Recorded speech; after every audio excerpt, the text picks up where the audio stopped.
Hey listeners, this is Ajay Tambe, the producer host of CreateYourEars.in podcast, and this is new update. We are coming up with new audio drama, Prisoner's Daughter, on 22nd May 2022. So make sure you subscribe and follow us on Instagram, subscribe to the show, and here you go to your story that you're listening. But The Prisoner's Daughter on 22nd May, the audio drama is going to release. Stay tuned, stay connected, and subscribe. Thank you.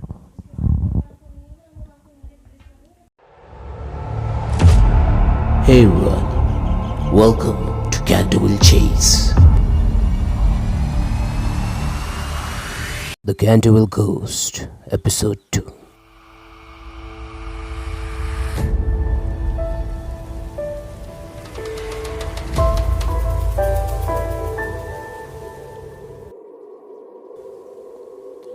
The storm raged fiercely all that night, but nothing of particular note occurred. The next morning, however, when they came down to breakfast, they found the terrible stain of blood once again on the floor. "I don't think it can be the fault of Paragon detergent," said Washington, "for I have tried it with everything. It must be a ghost. It must be a ghost. I'm telling you, it must be a ghost, because I believe in Paragon detergent." He accordingly rubbed down out the stain a second time, but the second morning it appeared again. The third morning also it was there, though the library had been locked up at night. But Mr. Otis himself and the key carried upstairs. The whole family were now quite interested. Mr. Otis began to suspect that he had been too dogmatic in his denial of the existence of ghosts. Mrs. Otis expressed her intention of joining the Psychical Society, and Washington prepared a long letter to Mrs. Mayers and Podmore on the subject of the preeminence of sanguineous stains when connected with crime. That night, all doubts about the objective existence of phantasmata were removed forever. The day had been warm and sunny, and in the cool of the evening, the whole family went out to drive. They did not return home till 9 o'clock, when they had a light supper. At 11 o'clock, the family retired, and by 1:30 all lights were out. Sometime after, Mr. Otis was awakened by a curious noise in the corridor outside his house. It sounded like a clank of metal and seemed to be coming nearer every moment. He got up at once, struck a match, and looked at the time. It was exactly 1 o'clock. He was quite calm and felt his pulse, which was not at all feverish.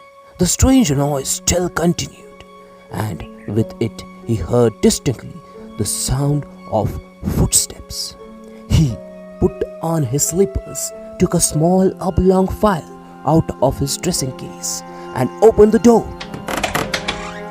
Right in front of him he saw, in the wan moonlight, an old man of terrible aspect. His eyes were as red burning coals. A long grey hair fell over his shoulders, it in matted coils.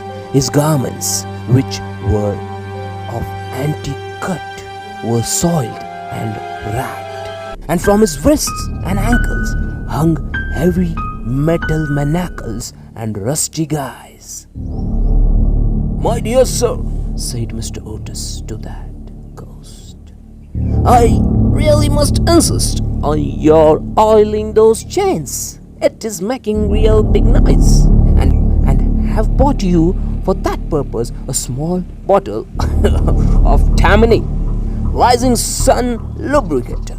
Here it is. Take it. It will help you, and it will make low the noise. It is said to be completely efficacious upon one application, and there are several testimonials to that effect on the wrapper for some of the most eminent native divines. I shall leave it here for you by the bedroom candles, and will be happy to supply you with more. Should you require it? And make sure that you loosen that noise. Why are you wearing those medals? With these words, the United States minister laid the bottle down on a marble table and, closing his door, retired to rest. Now, for a moment, the Canterville ghost stood quite motionless in natural indignation. Then, dashing the bottle violently upon the polished floor, he fled down the corridor, uttering hollow groans and emitting a ghastly green light. Just, however, as he reached the top of the great oak staircase, a door was flung open.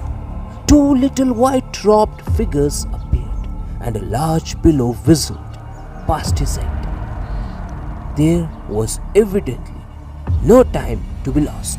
So hastily adopting the fourth dimension of space as a means of escape, he vanished through the wainscoting, and the house became quiet. The house became quite quiet. On reaching a small secret chamber in the left wing, he leaned up against a moonbeam to recover his breath and began to try and realize his position. Never in a brilliant and uninterrupted career of 300 years had he been so grossly insulted.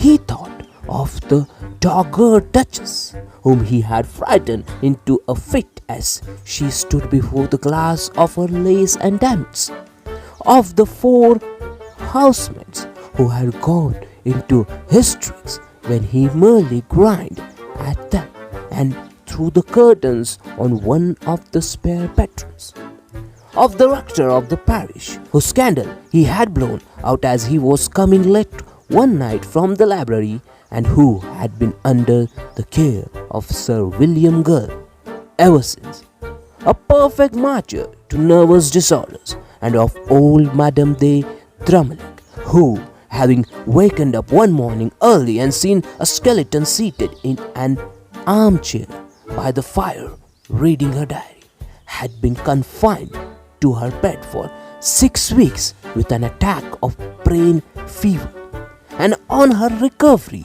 he had become reconciled to the church and broken off her connection with that notorious skeptic, Monsieur de Walter.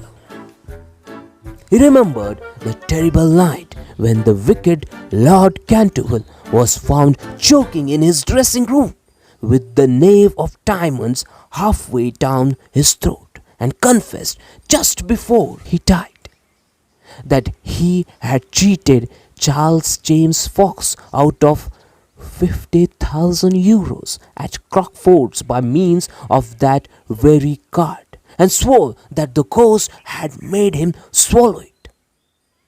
All his great achievements came back to him again, from the butler who had shot himself in the pantry because he had seen a green hand tapping at the window pane, to the beautiful Lady Sutterfield, who was always obliged to wear a black velvet band round her throat and hide the mark of 5 fingers burnt her white skin, and who drowned herself at last in the cart pound at the end of King's Walk, with the enthusiastic egotism of the true artist.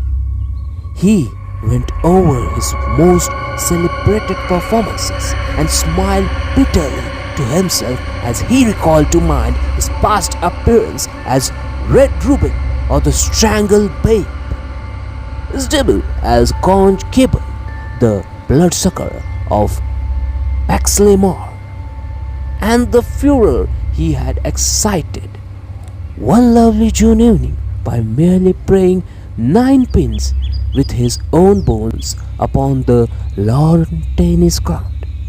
After after all this, some wretched modern Americans were to come and offer him the rising sun lubricator. Oh man, what the fuck? And throw pillows at his head. It was quite unbearable. Besides, no ghost in history had ever been treated in this manner. Accordingly, he determined to have vengeance and remained till daylight in an attitude of deep thought. Hey everyone, thank you for listening to the second episode of the Canterville Ghost by Oscar Wilde on CreateYourEars.in podcast. I'm really grateful that you have listened the full episode. If you love this show, if you love this episode, please subscribe to our show on Apple or any other platforms which you are really close to. Subscribe to your nearest platforms. We are on all podcast platforms, major Spotify, Apple, the major users. You can subscribe, follow, and also if you are an iOS device holder or do you have an Apple podcast, please make sure you provide the ratings and the review. You can also connect with us on social media. We are by the name @podcastaudios, @podcastaudios on Instagram, Facebook, LinkedIn, Twitter. Yep, that's it. If you love the show, please do subscribe. This is the host and producer, Ajay Tambe. Next episode will drop coming Sunday. Thank you for listening. Stay safe, stay tuned.